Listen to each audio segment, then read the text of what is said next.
That's a nice way to start. Let's just take a deep breath.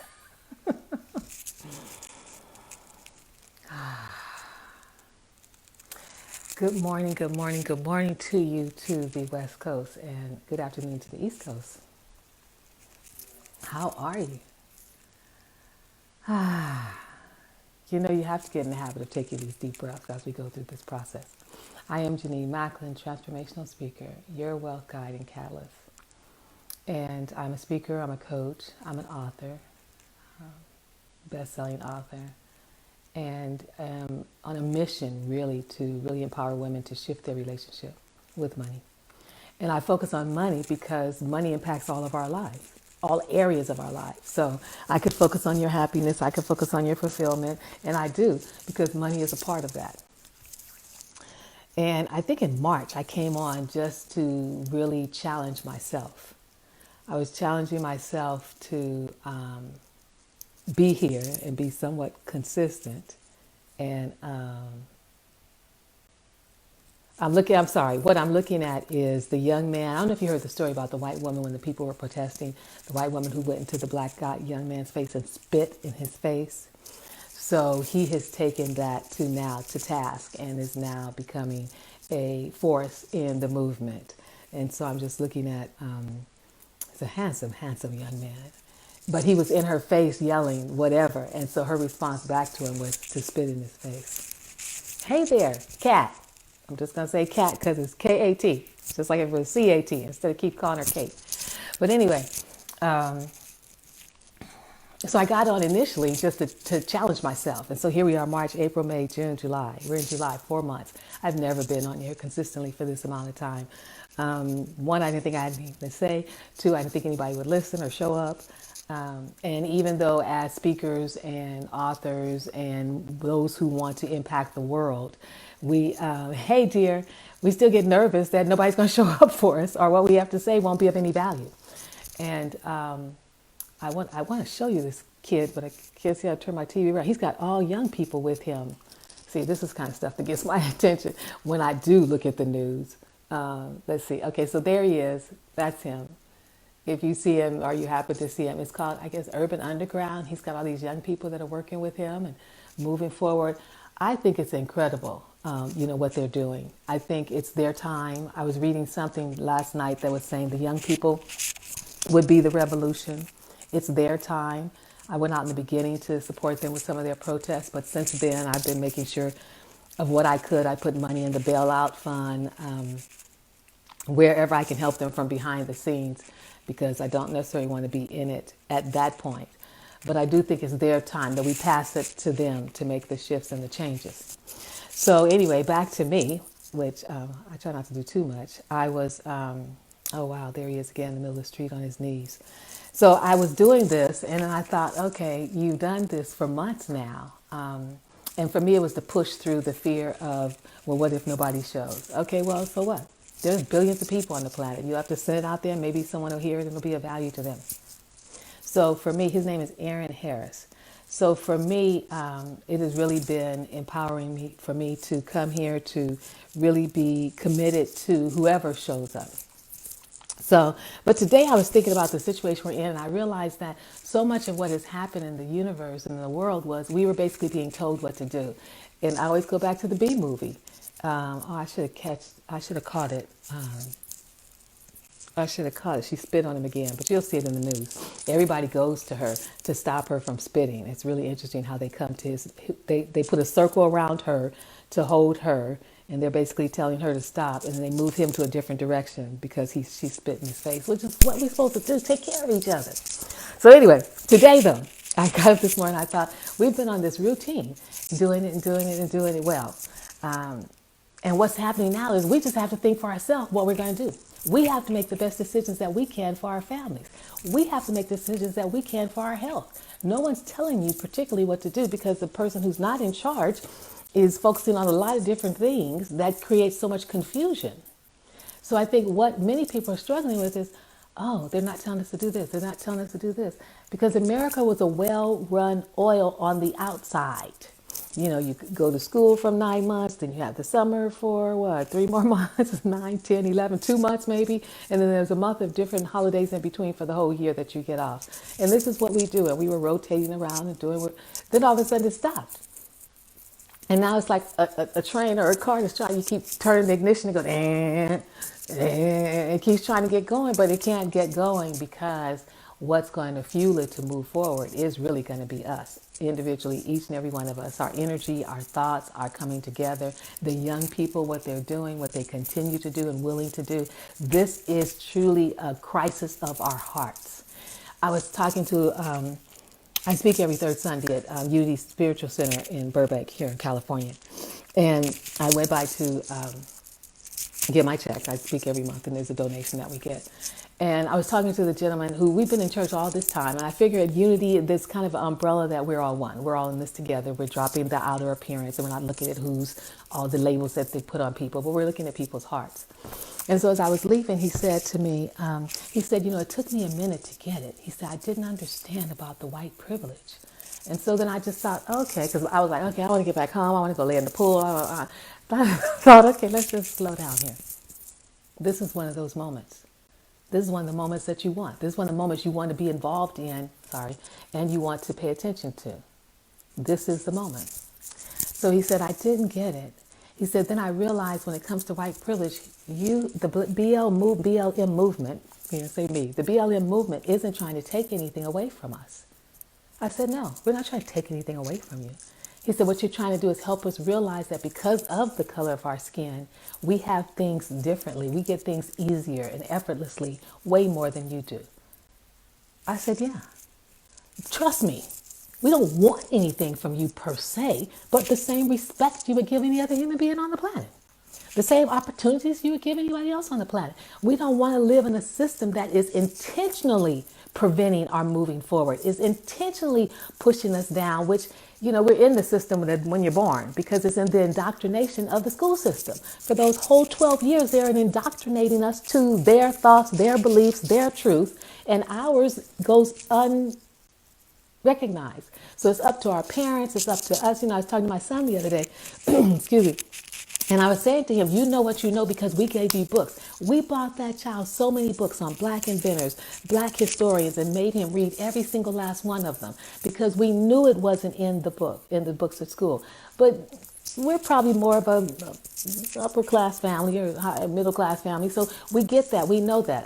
Both his parents went to college, so I'm like, this is what you have to have. They're indoctrinating you to them, and if you play by their rules, this is what your life may look like, but not necessarily when things started happening with the police and the Black Lives Matter, which brought this to the forefront in the first place. So we weren't given that guarantee that if we do what you want the way you say it, we'll have a wonderful life. No. America's like, yeah, do this, do this, do this, do this, and then maybe, just maybe, you'll get what you want out of it. So I say all that to say it was wonderful for us to have the conversation. And he was like, I realize now it's not about trying to take anything away from us. He said, we just didn't realize. I said, you didn't realize that real estate was redlined. You didn't realize that it was intentionally set up for people not to buy in our communities because they were told that we were, not good people. We were too loud. We didn't fit in. So your property value would go down. Well, who would want to live in our neighborhoods or have us in what they consider their neighborhoods because their property value is going to go down? We just wanted the recognition that there's so much invisible things in place against us that you can't even see it. So therefore, most of white America doesn't believe it. So then we're fighting against a system that in some instances, people don't even know that system's doing anything to us per se. And then they're questioning whether or not what we're saying is even true. So today I thought about it. I was like, you know what? It's time for you to take charge. That's what happened. The universe opened it up for us to step into our individual lives and live them according to what gives us value. And then to be able to show that in the world with the people we meet, the people we talk to, the people we interact with. So that if we can be the ones who demonstrate the compassion and we demonstrate the understanding, but we also have to demonstrate a force. We are a power to be reckoned with. Although we've gotten really quiet over the years because our families, our aunts, our grandparents, our generation before us and the generation before that, and then the generation before that gets tired of having to do this fight. The only difference now is I really believe God got in it. I think God just said, you know what, I'm going to slow everybody down. All you butts going to be at home. All your butts are going to be under the same circumstances. Well, at least for a while. Then there was a group that said, oh, it's a hoax. Oh, it's not real. Don't wear your mask. So then there goes those, and they run off in another direction. But what we get to do during this time is really look within our own selves first individually. Who are we? What do we stand for? What are we all about as humanity? You have to remember, America split us up with the race. America split us up with the race, with the religion, with the politics, and with wealth. That's how we were split along those lines. So what do we want for ourselves? What are we willing to do for ourselves? And then once we look at ourselves, what are we willing to look at for the person next to us on our right and the person next to us on our left, the person in front of us and the person behind us? We all can do that. We don't need a government to tell us how to do that the way they've been telling us, because they've been separating us here and separating us there. So I believe part of what we get to do during this time is really define who we are and how we're going to stand and how we're going to show up. The young people, the foot soldiers, I give them 1,000% credit because they can do that right now. They can go to jail. We can bail them out. They can do that right now. They're at that age. Some of us, we probably time though, what else is there that gives your life value, that gives your life meaning? What else is it? I listen to the news. It's like America's telling everybody what to do. Okay, everybody go on a road trip. As soon as they said that, all the gas prices went up. I'm like, it's such manipulation. Why would the gas prices go up when you tell people to go on the road trip? You know, they already don't have enough money as it is. Who planned, except for maybe some of us, to be out of work? What is this? March, April, May, June, July. Some people have been out of work 4 months. Some people are working at home, are essential workers, but others have been out for, who planned that? Who planned that? And then when they get ready to take the road trip, I went, yeah, my son had me take him somewhere. But wherever I was going, I was looking at gas prices because I just look at that. It's like $3.29, $3.79. I'm like, now, a week and a half ago, gas prices were like $2.67. So why wouldn't you, I know it's a capitalist country, still my own thoughts, why wouldn't you at least leave gas prices at a rate where people could actually have an experience of going off on their own? So for you, you've got to decide what you want for your life and for your family and what that's going to look like. Have a summer. Don't let these, we only have 3 more weeks left. Corporate greed, nothing but corporate greed. I said that on my page the other day. Now the man who's not in charge, you've given your money to your friends, you've given money to the corporations, you bailed out all these companies that say they are having to close. You're just bailing them out. You bailed out the airlines. Do you know how many times they bailed out the airlines?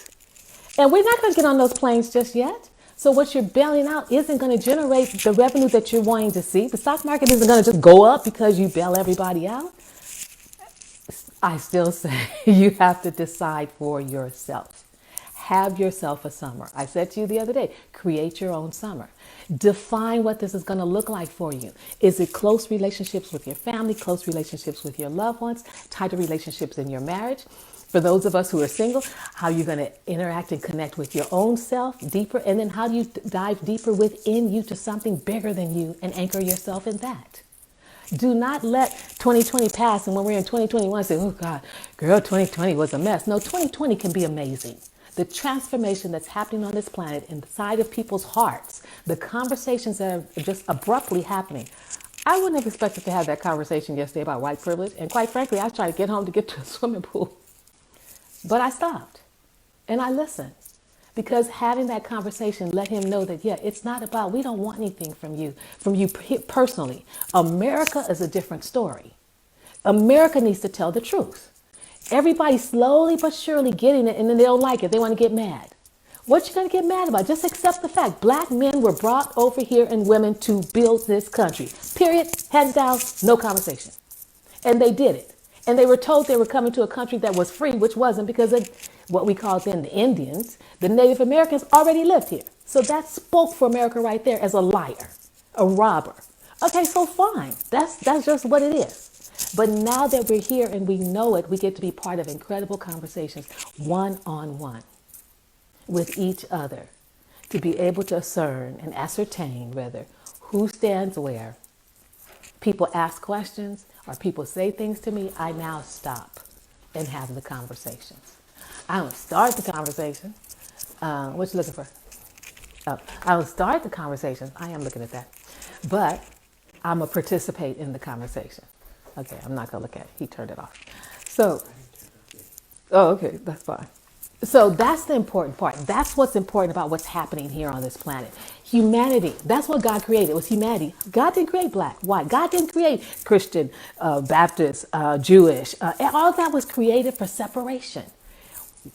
We are supposed to recognize ourselves as part of one body, one being, one power, and allow that to move through us and allow us to be incredible people on this planet if we choose to. So take deep breaths. Do not give up this process. It is a process. It's going on for a little bit longer. The next thing, of course, is the kids in school. Mr. Man needs to find money to make sure we have about, what, I don't know, 60,000 custodians now? That's what we need. Every school needs at least more than what they had. So they need maybe at least double the amount they had. Every school. So give people jobs. You want to talk about job rates because he's so concerned about winning in the November. Give people jobs. Let them come in and clean up the schools every night. So we can come in the morning, the kids can get in the classrooms. If they could put the plexiglass in Whole Foods, where else did I go? CVS. I guess I haven't been too many places, huh? Then they can put them in the schools. We don't go too many places. They can put them in the schools. That's all we need. We need custodians and we need plexiglass. And we need circles drawn on all the football fields on the school campuses so the kids will know where to go and sit. And if they can only have 4 people in that pod, then when someone leaves that pod, someone else can come in that pod and someone can go over there and be with that group. But otherwise, that's all they need. And that's so hard. Do moms need to step up and actually help the government figure out how to take care of our kids? They get a temperature every single morning. Those who are over 97, you go over there. Those who are below 97, you go over there. We're going to call your mom. They'll pick you up and take you back home. You're going to go in there and learn something. Our children cannot learn being at home every day for 7, 8, and 9 months. You're getting ready to screw up their academic careers and their academic grades and standing. In the meantime, though, and at the same time, we also have to be mindful of voting. I was waiting and waiting and waiting. I decided yesterday, you know what? I'm going to send them the information to vote by mail because they keep going back and forth. And I'm not going to stand in a long line. And I'm not going to miss the opportunity. It's not the greatest opportunity because, 2 70-year-old men running for president, I'm not sure, but that's what we have to deal with. But right now, what I want you to focus on is creating your summer. At least for me, our school doesn't start until August 16th. So that gives us a good month. What are you going to do to bring more laughter, more joy, more fun? You're in charge. You get to set your own calendars. You get to decide what time you get up, what time you go to sleep, if you're going to be up at 3 o'clock in the morning and look at TV or what. But what do you take charge of your life? Set your own family schedule. What are the activities you're going to do? I went out to the beach, but not intentionally. I was going to pick up my son from a gig, and it just so happened to have been, literally, it must have taken me 5 minutes to walk to Manhattan Beach. I was so happy to see the ocean. You think I hadn't seen it in forever, and it felt like I hadn't, because that's where I like to spend my time, is by the water. I went, I had my mask, and yeah, a lot of people by the ocean didn't have their masks. A lot of them, I think, live there, but they weren't close. Nobody was close. Even on the beach, people weren't close. And it was just so wonderful to see the ocean. So look at those things that bring you joy. What makes you happy? I know for all the parents who have their grandkids, I guess it's always your grandkids. But for those of you who don't have grandkids and you're coupled, or those of you who are single and you're by yourself, and maybe you get lonely and you're trying to figure out how you're going to make it through all this. I know some of you are just in love with yourself and having a great time and you're doing fine. I asked people, they said they had repaved their driveway, they had redone their gardening and planted plants and pulled weeds and decorated all around their house and property. I haven't, but I did it last summer, so it's fine for now. What are those things that bring you joy? Find those things that bring you joy and spend time with that. I struggle because I always talk to you guys at 9 o'clock, and doggone it, Perry Mason is on at 9 o'clock, so I really need to come on here at 10 or come on at 8. But get clear about what brings you joy, and then look around you to see who else you can bring joy. I said to my son the other day, I wanted to create a sign and put on our corner because I know we have essential workers on our blocks that are getting up early and heading out. So we could do that to bring somebody else some joy. So what else could you do that would bring somebody joy?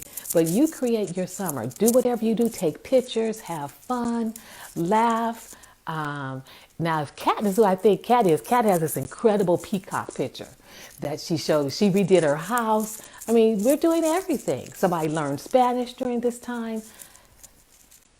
Remember those things that you said, if I had time, I would do this, this, this, and this. Or if I had my choice, I would do this, this, and this. Where are they? Pull those things back out. Get yourself organized and do those things. So that when you look around, no matter what's going on out there, that in here is solid. You're anchored in your faith, you're anchored in wholeness, you're anchored in happiness. However you've defined that for yourself, you've anchored yourself in God and allow God to move through in that energy to go out there into the universe and those that you connect with. You've been on here with me now, what? March, April, May, June, July. I don't say much about that man in charge. He's not my issue. He's not going to bring me joy. He's not going to bring me happiness. I don't know if he's even going to bring me peace of mind. And the people who come in next, I don't know if they are either, quite frankly.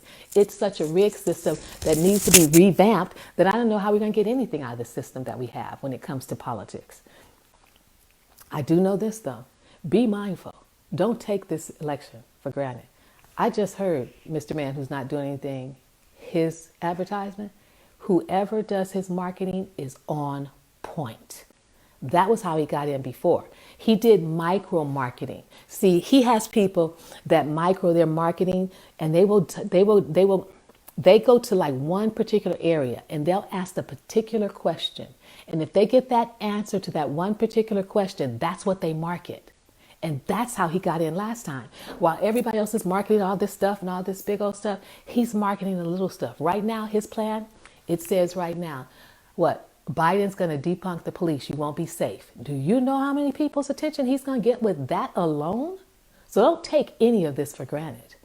He wasn't on whatever his show was because I didn't look at it that much. Do you know what Trump's show was, Ian?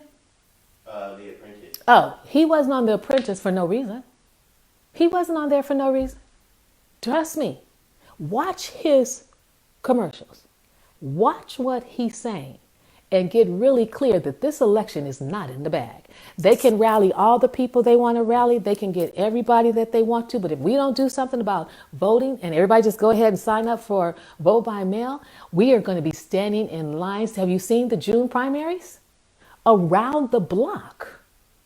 Because they aren't getting any new additional voting stations for people. So don't play. Don't even play. Don't think, oh, everybody's so mad. Oh, yeah, we're going to get him out. Psh, you thought that last time.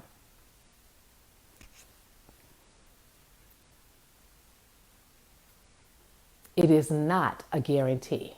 So if you haven't secured your vote, don't fool around, wait till the last minute. And they say, oh, well, now we've closed vote by mail and you can't do it. And now you're mad because you got to go stand in line. Remember, it's still not a holiday yet. We've been asking that they make it a holiday so people don't have to take off from work and hear all the mess that they hear from their bosses. We still haven't made it so that since at the time is the school buses have not been made available to get everybody to the polls. So how are we going to get everybody there? The elderly, the older ones who may not be able to get out of their home as easily. How are we going to get them to the polls? How are we going to get people to the polls who are already those wonderful people? They're wonderful because I wasn't one who have stayed home the entire time to make sure they didn't get sick, who now are saying, I got to come out into all this craziness and vote. How do we keep them safe? So there's so many factors. I just want you to be aware of it. I don't want you to sleep on it and think, oh, it's no big deal. We'll be able to go vote like we used to, because I thought that too. But I decided today, I downloaded the vote by mail some time ago, and it slowed me down because it said, basically, for the rest of your life, you're going to vote by mail. I'm like, no, I'm not. I want to at some point walk back into the polls. I like walking into the polls. I like talking with the people while we're there. But now it's not a big deal now.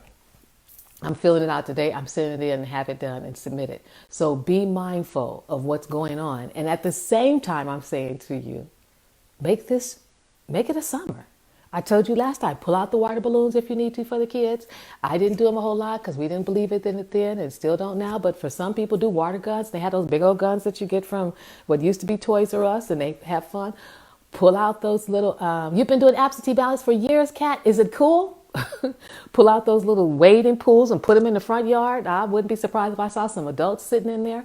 Turn the sprinklers on like we used to do and play in the sprinklers. Although we have a water restriction. We can only water before 6 and after 7.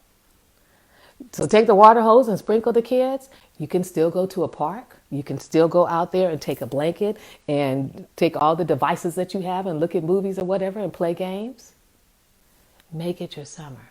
Don't let the only memory you have of the summer was, oh, we had to stay locked up in the house because of coronavirus.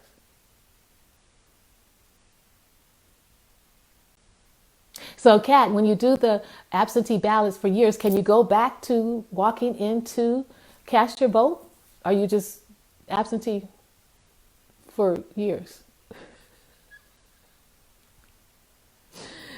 Yes, I'm the one that wants it both ways. I want to be able to do absentee ballots when we need to do it, like if I was going out of the country or traveling or something.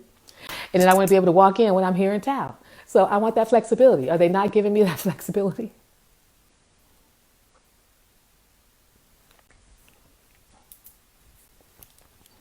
Well, I'm asking her, but I'm asking you right now to be clear at this moment. Don't wait until October. Don't wait until September. Decide now in June, July, what you're going to do. She said you can always walk in and vote. Yes. So I have to be mindful because last time I did something, Facebook said they were going to limit my conversation because I was doing something politically. So I'll just say to you, there's an opportunity for you to cast a ballot in a way that would make you feel more secure and comfortable if you didn't want to stand in line. And it may be something for you to look into and consider or not if it's best for you. Now, is that better? I'm so tired of Facebook. It started as a place for us to meet friends. I saw Lynn on here. I haven't seen, if it wasn't for Facebook, I don't know when I would have seen Lynn last. And people from college and people from high school. Now, because of all the algorithm, I can't even get to the people that's my friends. Oh, no question. Everybody get out and vote no matter how you do it. I just don't want you to get frustrated and get mad because I know the last election I was on Facebook rooting people on. I'm like, go vote, you can do it. They're like, it's going to take a long time, Janine. I'm like, no, go, you can do it, I'll stay on here with you. Get in your car, go stand in line. I'll be there with you. I'll cheer you on to get people there. And I know they were frustrated because they have to stand in line so long. I'm trusting this year we won't mind standing in line. It's line. It's just more important to me that I get to do mine early and get it in. I don't want to do it too early because I remember people voted by mail in one of the primaries or something, and then whoever they voted for wasn't running anymore. So, but I am going online to do mine. Get out and vote no matter what. And in the meantime, enjoy your summer. Define your summer. Since they gave us the free reins to decide, they gave us some boundaries, 6 feet, wear your mask, don't gather in large groups. We could do that. My son played an event last Friday for a church. It was church and community. The young soldiers, again, bringing people together in Manhattan Beach. And it was a rolling kind of hill so that when you sat on it, you could look right out at the water. It was fine. Nobody, everybody I was going to say self quarantine, but everybody social distance, who came together, sat together. And those who were over there, they sat there. So, we do know how to do it. It's just when there's larger crowds and people are just moving so quickly, you may forget. So you can do walk-in ballot into any voting place. Oh, that's good too. Okay, so there we have it. So if you're not sure about your voting, if you're not sure you want to stand in line, I think I can talk about this. Go online, download it, sign up to vote by mail, and it's done. Okay? Because we're not missing out on any votes. We're not going to have people stand in line. And that may be something, sorry, my allergies are driving me crazy. That may be something we need to look at as a movement while we're moving. I have one friend who's doing a million letter movement. And they're writing for the shifting in the laws and the money with the police. See, we're only asking that we shift some of that money. And the police still have some, but of course the way he's going to advertise it is he's going to take away all the police and you're going to be afraid. So of course people will vote for him because they'll think he's going to protect them. So I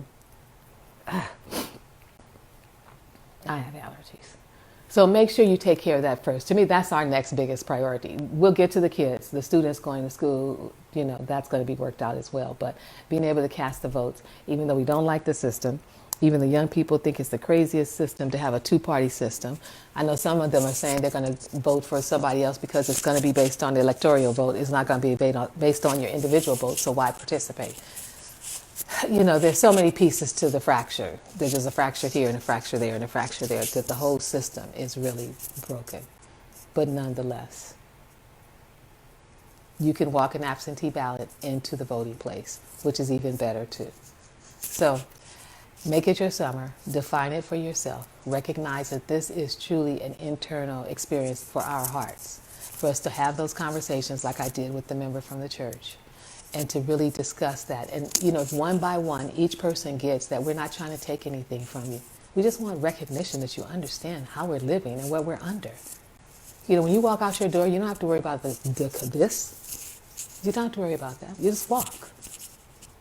And if you can be mindful of that, then maybe you can understand how this might impact where we work, where we live, the property we buy, what we do or do not have access to. We're only talking about access. Based on this, some people have access to everything. Based on this, some people have access to limited things. And how do we come together so that if we're going to do the doggone thing in America and truly make America better, then that means humanity, not races, not religions, not politics, not wealth, not even sex. Those are 5 things that they created to divide us. But we step into humanity, which is what God created. If you talk to God, God didn't say I created black people. I didn't create brown people. I created that. I created a hue of magnificence, beauty. And you guys basically decimated what I created and gave it all kind of names and labels and decided who was good and not good and all of that. But as far as I'm concerned, as the power that's breathing your breath and beating your heart, I created spiritual beings and clothed them in human form. Now, where did it get to be so out of control like it is now? That you're mad at each other, fussing at each other, thinking somebody's better than somebody else? That's not what I created. Man created that. So move back a little bit and step into the value that you truly have as that person, that being that was created by something that you're still connected to. I always think it's interesting. People always say their children are many me's. I'm like, why aren't they many gods? Why don't we truly liken ourselves in the image and likeness of that which created us, as opposed to all of that stuff out there? But that's a whole nother story. Right now, I want you to have fun for your summer. We really have a month left before anybody's school starts. And I'm pretty sure that the public schools are going to have to take a few steps, a few months to get things together. I'm thinking the private schools are going to be moving a lot faster. One, they have more money, they have less students, and they have more say-so over what can be done and set up. But for now, we're going to focus on these next 4 months. Tell me what you're doing. Tell me what you've planned. I know one family went on a camping trip, and they traveled all over and had a great time. If you're an essential worker, I keep asking you, let me know where you are and who you are. I want to keep you on our prayer list. And let me know if you need anything. If you're struggling, we were asked for your Cash App, and we were making some nice deposits to help people out. But let me know what you're doing for your summer. Okay? How you're spending it, how you're enjoying it, how you're finding some peace and quiet, how you're taking care of yourself and taking care of your heart. How many wonderful conversations have you been a part of? To be able to talk with people. It won't be everybody. The news always points out the worst people that they can so they can keep their ratings up. Okay? But there's some wonderful people on this planet. And if we get to know each other and talk to each other, we'll find out we're really closer together than the media, the news makes it seem. Because that's what separates us, right? We look on there and they go, oh, look what happened. And now they make a decision. I never look at it. I just turn it on in the morning at 9 o'clock so I can see if I can catch Perry Mason. Anyway, take good care. Have a great day. It's your Monday. You decide what you're going to do. Choose your summer. Take charge of your life for now. Within the parameters that we have, wear your mask. When you go out, if you don't want to wear a mask, stay home. Stay 6 feet apart. Don't go around sneezing on anybody. They might beat you up. But in the meantime, smile and have a good time. It's your life. You still have to live your life. And where everything happens is in what we think and how we feel it in our heart. Take good care. Bye for now. I'll be back on here tomorrow. Who knew? Who knew? Who knew when I started with going? What is this, like March, April, May, June, July? 4 months. And we easily have 5 or 6 more months to go. See if I still have something to say. Bye for now.